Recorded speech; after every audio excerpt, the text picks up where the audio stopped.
बच्चों, बहुत बहुत स्वागत है आपका आज के इस सेशन में। मेरा नाम है उत्कर्ष अनुराग और मैं गवर्नमेंट सीनियर सेकेंडरी स्कूल प्राथा में वोकेशनल ट्रेन टेली कम्युनिकेशन। आज का जो हमारा टॉपिक है वो रहेगा inspect the site for safe and secure cable installation. इसमें हम 3 भाग में बांट के पढ़ेंगे। सबसे पहले रहेगा बेसिक सेफ्टी के बारे में हम जानेंगे, उसके बाद हम पीपी किट के बारे में जानेंगे और इंस्टॉलेशन टाइप के आधार पे कौन कौन से सेफ्टी मेजर्स हमें लेने होते हैं उसके बारे में हम जानेंगे। तो आइए शुरू करते हैं आज का हमारा ये सेशन। जो इंस्टॉलेशन है ये बहुत ही ज़्यादा प्रैक्टिकल बेस्ड आपका सेशन रहेगा और बहुत ज़्यादा इंटरेस्टिंग भी है। तो सबसे पहले हम जानते हैं कि जो बेसिक हमारे सेफ्टी प्रिकॉशंस हैं वो क्या क्या होते हैं। सबसे पहले जब भी आप ओएफसी पे कार्य कर रहे हैं तो आपको ना तो उस दौरान कुछ खाना है ना ही आपने पीना है। जैसे कि हम लोग जानते हैं कि हमारा ऑप्टिकल फाइबर शीशे का एक बहुत ही ज़्यादा बारीक तार होता है। जब हम क्लीविंग करते हैं या कटिंग करते हैं तो स्ट्रेंथ मेंबर या हमारा ओएफसी या जो भी उसमें हमने फिलर मटेरियल डाला होता है, अगर वो आपके खाने में या पीने के तरल पदार्थ में मिल के उसमें पड़ के अगर आपके शरीर के अंदर प्रवेश करता है तो इससे आपको काफ़ी ज़्यादा कॉम्प्लिकेशंस आ सकते हैं। जैसे कि मान लीजिए एक ऑप्टिकल फाइबर का टुकड़ा आपके गले में चला जाता है तो शुरुआत में आपको खराश लगेगी, गले में खिचखिचाहट रहेगी और आगे जाके वो एक घाव में भी तब्दील हो सकता है। वहाँ पे आपको इन्फेक्शन हो सकता है या आपको पस पड़ सकता है। ठीक है, और ये कार्सोजेनिक भी होता है, यानी इनसे कैंसर भी होता है। तो जब भी आप कार्य कर रहे हैं तो आपको इस बात का ध्यान रखना है कि आपने कुछ भी खाना या पीना नहीं है। सिर्फ ऑप्टिकल फाइबर ही नहीं, जो आपके क्लीनिंग एजेंट्स होते हैं ये भी कार्सोजेनिक होते हैं, तो इनसे भी आपको बचा के ही खाना पीना है, यानी वर्क साइट पे हमें खाना या पीना नहीं है। दूसरा आ गया सेफ्टी ग्लासेस, यानी आप जब भी कार्य करें तो आंखों के ऊपर सेफ्टी ग्लासेस अवश्य लगा के रखें।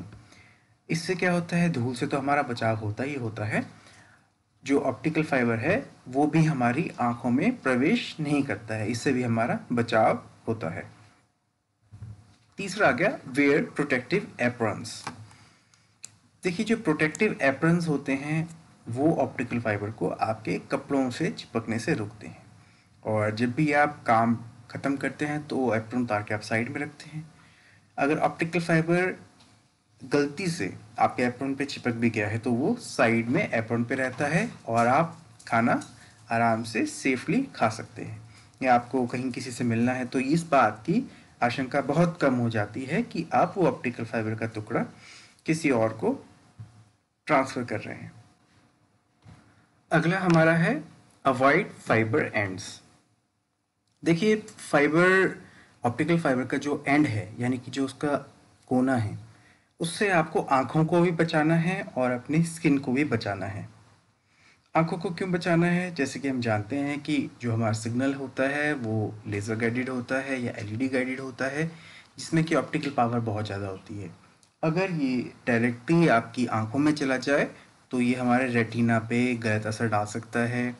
हम जानते हैं कि हमारी आँखों में कोन शेप्ड सेल होते हैं, रॉड शेप्ड सेल होते हैं, तो ये दोनों ही सेल्स को ये जो लाइट है ये ख़राब करती है। तो आँखों से आपको दूर रख के ही ऑप्टिकल फाइबर को ऑपरेट करना है, चाहे आपको उसमें कनेक्टर लगाना है, चाहे आपको उसमें स्प्लाइसिंग करनी है। ठीक है, अगर वो फाइबर का एंड आपकी स्किन में भी घुस जाता है और टूट जाता है तब भी वहाँ पे आपको इरिटेशन हो सकती है। वो आपके खाने खाते समय आपके हाथ के द्वारा आपके गले में जा सकता है, जो कि ज़्यादा घातक हो जाएगा। तो किसी भी सूरत हाल में आपको आँखों से और स्किन से ऑप्टिकल फाइबर के एंड्स को दूर रखना है। अगला आ गया कॉन्टैक्ट लेंस। अगर आपने पहना है तब भी आपको आँखों को नहीं छूना है। ठीक है, ना चेहरे को आपको छूना है ना ही आँखों को आपको छूना है। अगर आप चाह रहे हैं कि मैं कॉन्टैक्ट लेंस पहना हुआ हूँ और ठीक से वो सेट नहीं हुआ है, मैं आँखों को छू के वो कॉन्टैक्ट लेंस ठीक कर लूँ, हो सकता है कि चांसेस हैं आपकी आँखों में वो ऑप्टिकल फाइबर का टुकड़ा चला जाए। ऐसा ही आपके चेहरे के साथ भी है। फ़िलहाल कोरोना का समय चल रहा है तो हम चेहरा वैसे ही नहीं छूते हैं, लेकिन फिर भी जब भी आप ऑप्टिकल फाइबर के साथ कार्य करेंगे तो आपको इस बात का ध्यान रखना है कि आपने चेहरा जो है वो नहीं छूना है। अगला पॉइंट है वेल वेंटिलेटेड एरिया में आपको कार्य करना है। जो भी हमारा ऑप्टिकल फाइबर क्लीनिंग एजेंट होता है वो हाईली इन्फ्लेमेबल होता है, यानी कि इसमें बहुत जल्दी आग लगती है, बहुत ज़्यादा ज्वलनशील वह पदार्थ होता है।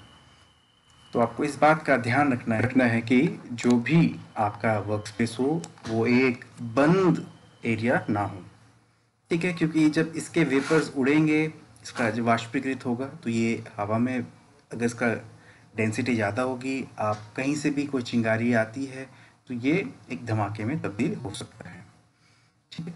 तो इस बात का आपने ध्यान रखना है कि कभी भी आप क्लीनर से साफ करें तो वो एक वेल वेंटिलेटेड एरिया में हो।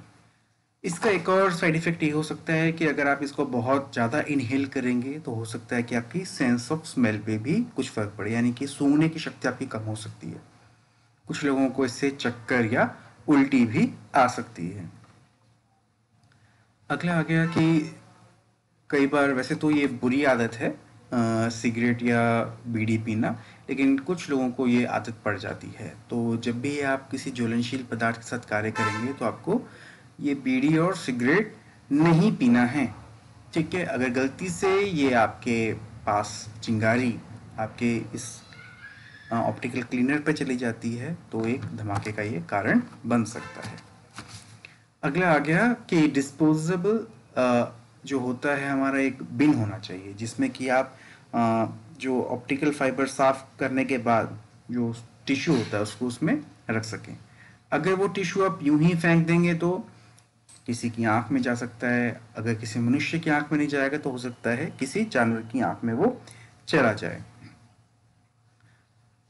आपने इस बात का पूरा ध्यान रखना है कि जैसे मान लीजिए क्लीवर से आपने ऑप्टिकल फाइबर का एंड क्लीव किया, तो वो जो छोटा टुकड़ा है उसे आप दो टेप के बीच में चिपका के छोड़ें और उसे अपने जो डिस्पोजेबल बिन आपने रखा हुआ है उसके अंदर उसको डालें, ठीक है। और आखिरी पॉइंट है कि जब भी आप काम करेंगे तो जो भी आप कचरा डालते हैं, यानी कि मान लीजिए एक ऑप्टिकल फाइबर की आउटर कवरिंग है या स्ट्रेंथ मेंबर है या आपके टिश्यूज़ हैं, ठीक है, या आपने कोई जंक्शन बॉक्स खोला है ना, कोई आपने टर्मिनल बॉक्स खोला है, कोई रिपीटर का कवर है, तो ये जो भी आपका कचरा है इसे आप इकट्ठा करके एक जगह पे रखेंगे और उसे आप सही तरीके से डिस्पोजेबल किसी गार्बेज बिन में डालेंगे, सही तरीके से उसको डिस्पोज करेंगे। यहाँ पे आपने अपने ग्रीन स्किल्स का प्रदर्शन करना है और प्रकृति को प्रदूषण से कम आपने खतरा पैदा करना है। आइए बच्चों, अब हम कुछ पर्सनल प्रोटेक्टिव इक्विपमेंट के बारे में जान लेते हैं। देखिए, पर्सनल प्रोटेक्टिव इक्विपमेंट से सीधे सीधे अर्थ यही निकलता है कि जो आपकी पर्सनल सेफ्टी के लिए आप जो भी इक्विपमेंट इस्तेमाल करते हैं, है ना, जो भी आप टूल्स इस्तेमाल करते हैं, तो आइए इनके बारे में थोड़ा हम लोग जान लेते हैं कि ये कौन कौन से हमारे ऑप्टिकल फाइबर स्प्लाइसर के काम में इस्तेमाल होते हैं या ऑप्टिकल फाइबर हमारे टेक्नीशियन के काम में इस्तेमाल होते हैं। सबसे पहले जो हमारा पर्सनल प्रोटेक्टिव इक्विपमेंट है वो होता है हमारा हेलमेट। हेलमेट क्यों ज़रूरी होता है? हेलमेट देखिए इसलिए ज़रूरी है ताकि आपके सिर को गिरने पे या हमारे सिर पे किसी भी प्रकार की कोई भी वस्तु गिरने पे हमारे सिर, दिमाग की यानी सिर की सुरक्षा हो सके। आमतौर पे इसे बहुत लोग अवॉइड करते हैं, चाहे हम गाड़ी चलाना हो चाहे हम कार्य पे जाना हो, इन बातों में हम इसको अवॉइड करते हैं, लेकिन ये सबसे ज़्यादा महत्वपूर्ण हमारा एक पर्सनल प्रोटेक्टिव इक्विपमेंट है। इसके बिना हमें किसी भी प्रकार का कार्य शुरू नहीं करना चाहिए, ठीक है। हेलमेट भी कई प्रकार के आते हैं, तो हेलमेट आपने वही इस्तेमाल करना है जो कि आपको सुरक्षित रखे। आपने सस्ती क्वालिटी का हेलमेट इस्तेमाल नहीं करना है जो कि आप किसी भी इम्पैक्ट को यानी किसी भी चोट को सहन ना कर सके।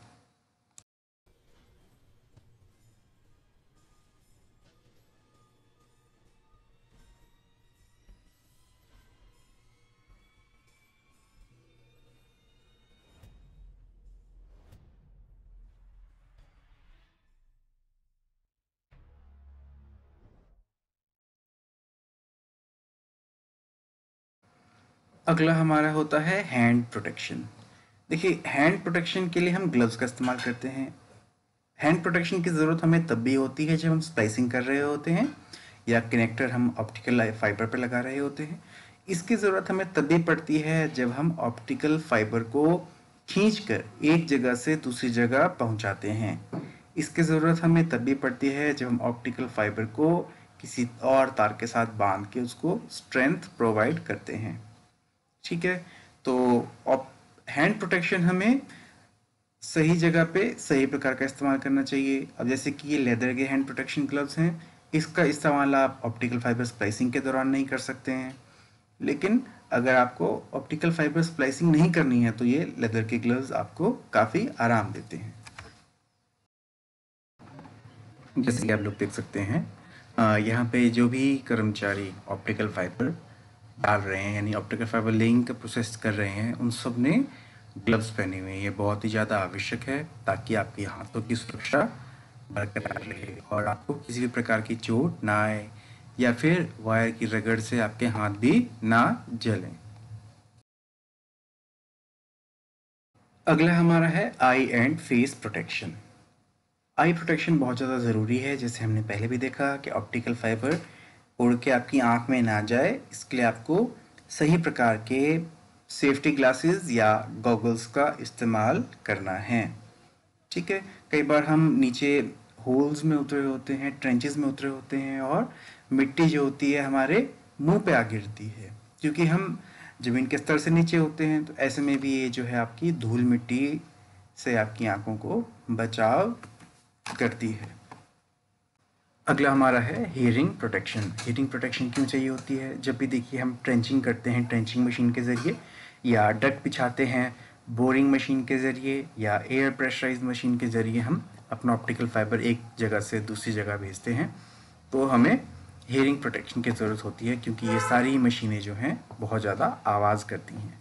अगर हम हियरिंग प्रोटेक्शन का इस्तेमाल नहीं करेंगे तो हमारे सुनने की क्षमता पे फ़र्क आ सकता है, क्योंकि ये सारी मशीनें जो हैं काफ़ी तेज़ आवाज़ करती हैं। अगला हमारा प्रोटेक्शन इक्विपमेंट है जूते। देखिए, जूते भी हैं जो हमारे वो बहुत ज़्यादा आवश्यक हैं। अगर मान लीजिए हम कोई स्लिपरी बूट्स का इस्तेमाल करें जिसका सोल अच्छा नहीं है और बरसात में हमें कहीं पे जाना है, कहीं पोल पे चढ़ना है, तो वो एक खतरे का कारण बन सकता है। तो उचित ओकेजन के अनुसार हमें उचित जूते पहनने चाहिए। कुछ लोग जो है चप्पल में या सैंडल्स में ही हमारा कार्य करने की कोशिश करते हैं। ऐसे में अगर उनके ग्रिप नहीं बनता है तो फिसल सकते हैं, या कोई चीज़ अगर आके हमारे पाँव पे गिरती है, मान लीजिए हम ट्रेंच में काम कर रहे हैं और मिट्टी के साथ पत्थर निकले हैं और पत्थर आके हमारे पाँव पे गिरता है तो हमें उससे चोट लग सकती है। ठीक है, तो बूट्स का हमने इस्तेमाल करना है। कई about is a class 3 safety vest. Now you're going to say, hey, Scott, what's the difference? Well, this vest, as you can see, has sleeves. And then the next question comes up, Scott, when should I... अगली हमारी kit में आता है body protection. जैसे कि हमने apron की बात कही थी, हमारे जो सेफ्टी बेसिक फीचर्स थे, हमारे जो बेसिक सेफ्टी रेगुलेशंस थे, उसमें हमने एप्रन की बात की थी। अगला हमारा रिफ्लेक्टिंग वेस्ट आती है। ये क्या करती है? दूर से ही रोशनी को रिफ्लेक्ट करके आ रही गाड़ी में या आ रहे व्यक्तियों को यह संदेश देती है कि यहाँ पे कोई व्यक्ति कार्य कर रहा है। ठीक है, तो ये रिफ्लेक्शन वेस्ट भी बहुत ज़्यादा ज़रूरी है। दूसरा हमारा एक बॉडी हार्नेस होता है जो कि बहुत ही ज़्यादा आवश्यक होता है। ठीक है, तो जब भी हम बॉडी हार्नेस को इस्तेमाल करते हैं तो इससे क्या होता है कि कहीं ऊंचाई पे चढ़ने पे हमें गिरने का खतरा नहीं रहता है। जैसा कि आप देख सकते हैं, यह एक बॉडी हार्नेस है और इसे पहन के आप जब भी हाइट्स पे चढ़ेंगे और सेफ्टी रोप का इस्तेमाल करेंगे तो गिरने के चांसेस बहुत ही ज़्यादा कम हो जाते हैं। On our harness, we want to make sure that all of our buckles are disconnected. We simply put the harness on over our shoulders. We connect our chest buckle. We connect our leg buckles. We ensure that our dorsal D-ring is positioned between our shoulder blades at the back. Now we can feel that. तो अब हम जो aerial optical cable laying process है उसमें safety features के बारे में बात करेंगे। सबसे पहले आप देख सकते हैं कि जो भी यहाँ टेक्नीशियंस हैं उन्होंने आपका सेफ्टी वेस्ट पहना हुआ है, सेफ्टी हार्नेस पहना हुआ है और उस हार्नेस को पोल के साथ अटैच किया। जो भी इनकी सीढ़ी है उसे पकड़ने के लिए एक नीचे व्यक्ति बैठा हुआ है। इन सब ने हैंड ग्लव्स का इस्तेमाल किया हुआ है ताकि हाथ में कोई भी कटे या जले नहीं। इन सब ने आपके सेफ्टी ग्लासेस का इस्तेमाल किया हुआ है ताकि आंखों में कुछ भी आपके कचरा ना जाए। ठीक है, इन सभी बातों को अपने ध्यान में रखना है। पीपी किट का आपने ढंग से प्रयोग करना है। ठीक है, इसमें ज़्यादातर आपको जो खतरा होता है वो सीढ़ी से नीचे गिरने का होता है, इसलिए आप क्या करते हैं, नंबर 1 सेफ्टी हार्नेस पहनते हैं, नंबर 2 सीढ़ी को आप स्टेबल करके रखते हैं और एक व्यक्ति हमेशा सीढ़ी को नीचे से पकड़ा रहता है। ठीक है, आप खींचने के लिए पुली का इस्तेमाल करते हैं और ये सबसे ज़्यादा एक सेफ़ मेथड रहता है। ठीक है, तो इन सब बातों का अगर आप ध्यान रखेंगे और पीपी किट का पूरा इस्तेमाल करेंगे तो एक एक्सीडेंट होने के जो चांस हैं वो बहुत ही ज़्यादा कम हो जाते हैं। ठीक है, सबसे सेफ़ एंड साउंड मेथड यही होता है कि आप पीपी किट का इस्तेमाल करें और जो गाइडलाइंस हैं उनको आप अच्छे से फॉलो करें।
बच्चों, जैसे कि आप देख रहे हैं ये एक ट्रेंच लेइंग मशीन है और इसकी आवाज़ बहुत ही ज़्यादा होती है जो कि आपको बहरा भी कर सकती है। तो जब भी आप ऐसी मशीन्स के आसपास कार्य करेंगे तो आपको ईयर प्रोटेक्शन का भी पूरा इस्तेमाल करना है। आइए मैं आपको इसकी आवाज़ एक बार सुना देता हूँ।